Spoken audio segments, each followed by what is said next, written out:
And welcome. This is the Pixel Empire. Today we're going to be doing a little more campaign called the Blood Dawn campaign. I went ahead and did one. Didn't really do too well as I had hoped. I was kind of messing around with some ATMPs. Just kind of wanted to try something different, but it could have been an easy 2-star, but I just kind of ran out of time, and I would have been able to get 3. I ended up wiping everything else out, just ran out of time. So I'm going to try and go with just a standard flat build that I would normally do for PvP. That's what you'll see here. It's also the next mission is a PvP mission. So I'm going to go back, do this mission, and we're going to see how this goes.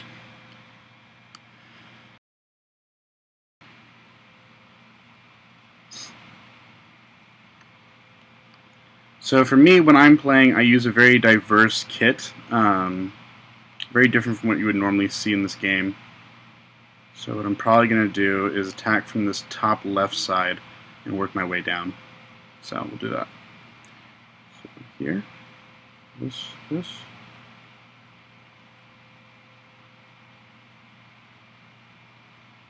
Okay. So I always deploy my Dart Troopers. I drop these guys down first because they're a little bit slower. It takes a little bit of time to get into position.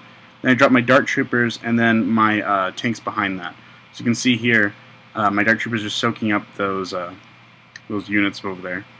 So I'm going to drop these guys in the back, help kind of mop up some of this in the side.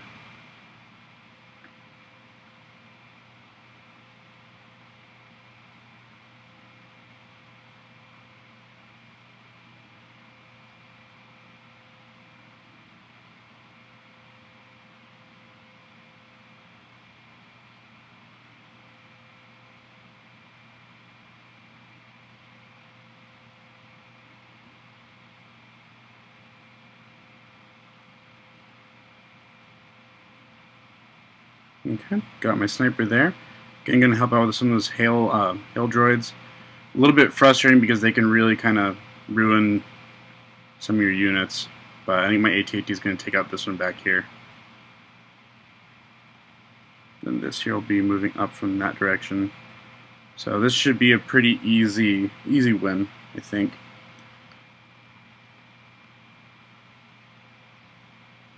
But this is generally what I'd run with in my my PvP setups, just because I always keep a sniper on hand in case I get like a bad squad center deploy.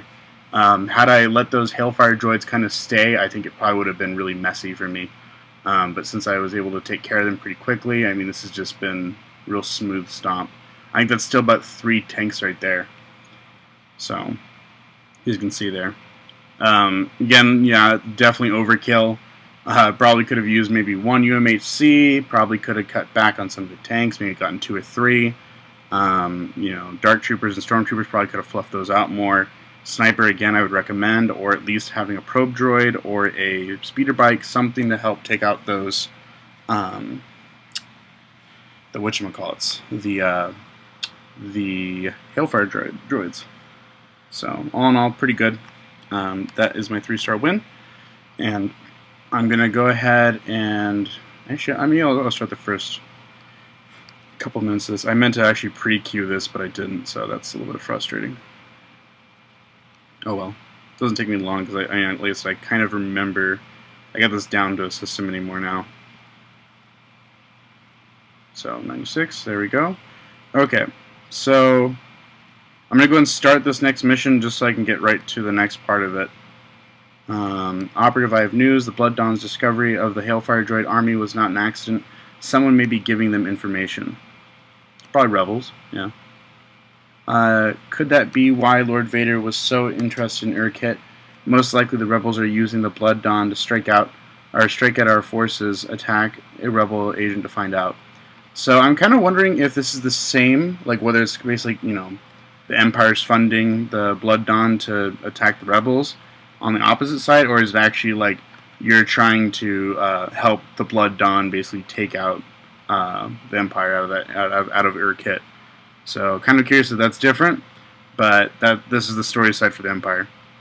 So, yep, mission is to go fight an Imperial agent and go from there. So I just need at least 1-star somebody, and I win the round. So I'm going to wait until my unit's here all ready to go, and then we'll go ahead and get the next batch of stuff going. So, see you guys in a bit.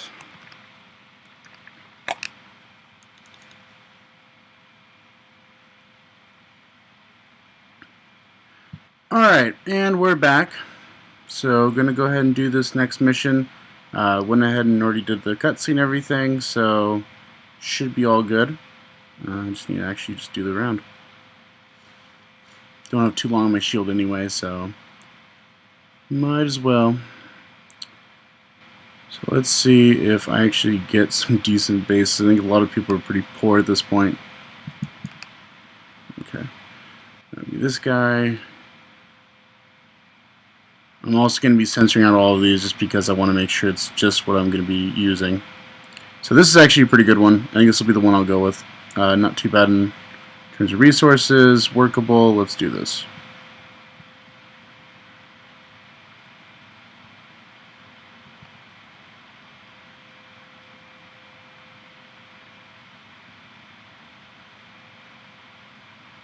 Yep. I'm not seeing anything coming out of that squad center yet, but we're going to have to get a little bit closer to it in order to kind of better assess that. Like I said, I always hold on to the one sniper until I finish, until I know that there's basically nothing in that squad center. I don't want to deploy the sniper and have him get caught out by a mortar, and then say that thing has like 3 or 4 snipers in it. They're just going to completely shred my base or my guy entirely. So this is a pretty poorly laid out base. It's got, I don't know how many mortars, which I don't know why you would do that, but whatever.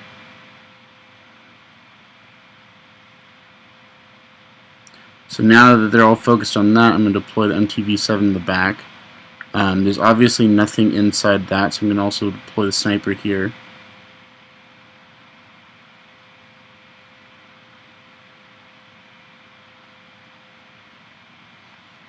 Kind of annoying because basically that could have gone so much better, but unfortunately my units got caught up on stupid stuff, attacking, like the MTV-7 decided it wanted to attack some garbage all of a sudden.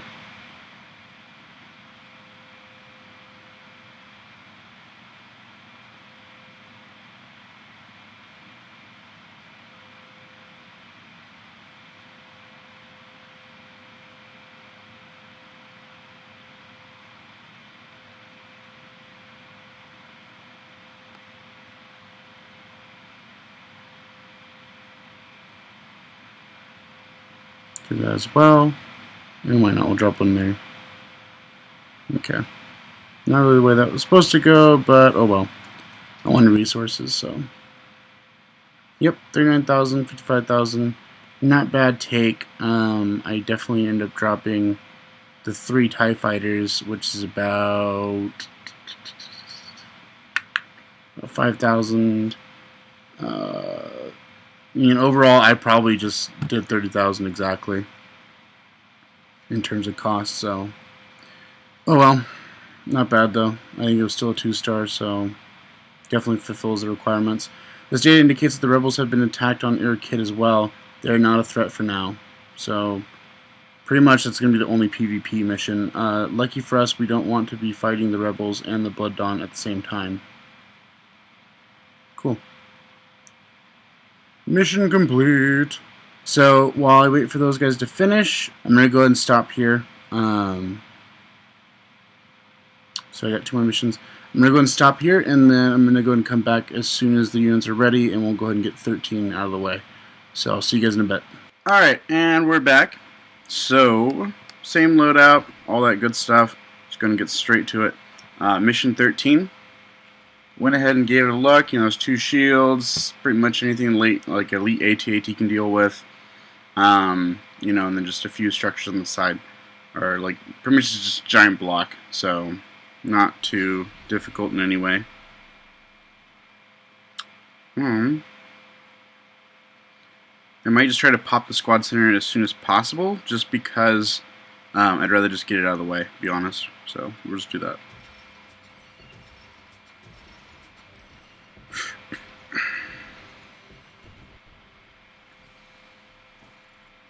But I guess there really isn't even anything in the squad center, so oh well.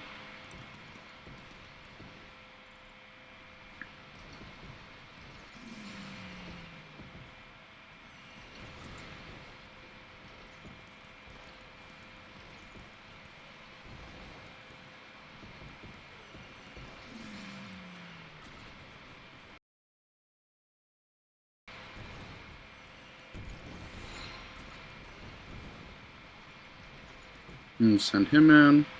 At this point, there's nothing else really left. I'm going to go and deploy him out here as well. So this is going to be a pretty easy stomp. Probably didn't even need this many units, but again, I want to make sure I'm securing the 100 points now, or 100%. And it's kind of a big base, so oh well.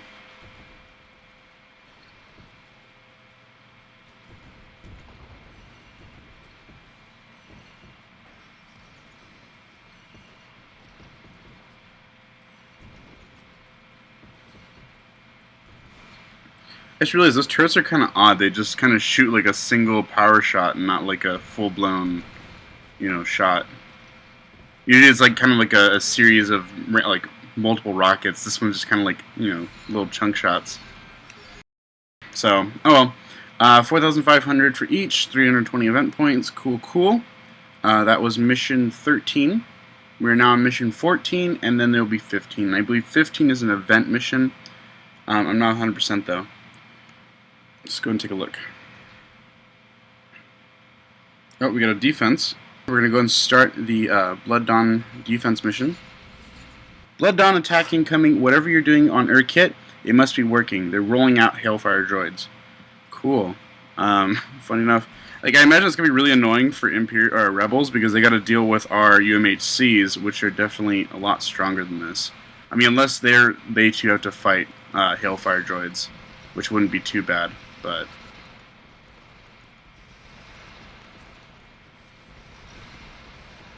these things are complete garbage though when it comes to like wall. I mean, walls it does pretty good at, but it's really bad at shield damage or even just killing resources.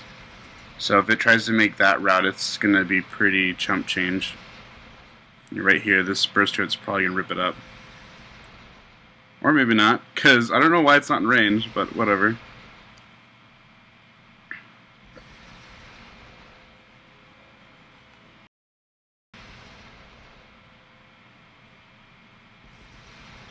This could take a while, so I'm just going to do this. Yep. Because they do absolutely terrible damage to shields, so I'm not going to sit there and wait for that. That sucks because it's my money, you know, I just spent there, but as long as it kind of moves this thing along, I don't want to be sitting there for too long. They're going all out. And I realize that your squad center actually doesn't even deploy in this, so these guys are going to get shredded up though.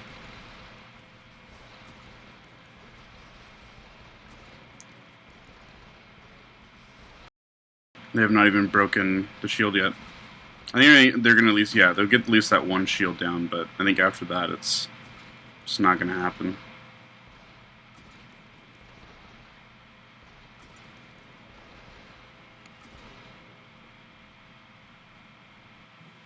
Nice. Cool, cool. So 2 of those, got some mercs, had some scouts, and a couple refurbished tanks. You know, a lot of separatist units here, which is pretty cool. I'd like to see more of that, you know, if they can kind of go into that.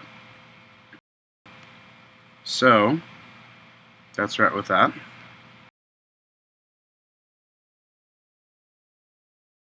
That was 3-star. Cool, cool. 4,480. We're still at 320 though. This is mission 15. I hear this is where it starts to get difficult, but I think it's just kind of weird that, you know, it hasn't moved up in terms of actual point awarding. So, or point rewarding. It's kind of a bummer, but oh well. This challenge mission, you can only use the units provided, blah, blah. Okay, 2 3-stars. So, currently I've heard that the record for this is a 2-star win using these units. So, I'll be kind of curious. Oh, that's why. So, the Blood Dawn seems to have learned from their previous use of starship strikes. This base is heavily shielded. Here them, our TIE Advanced starship strikes are designed to take down their shields. Okay.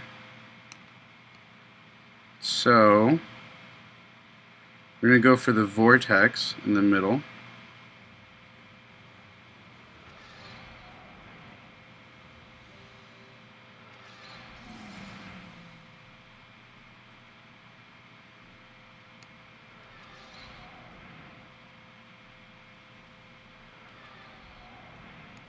I think it's funny because they said that basically you're supposed to be able to. This is so annoying.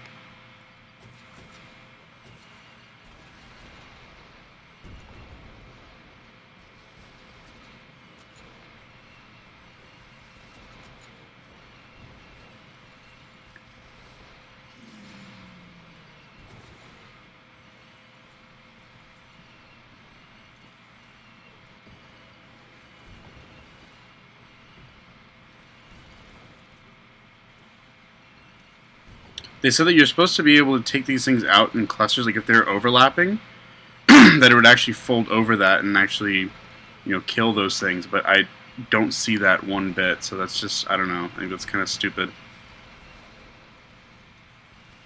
So.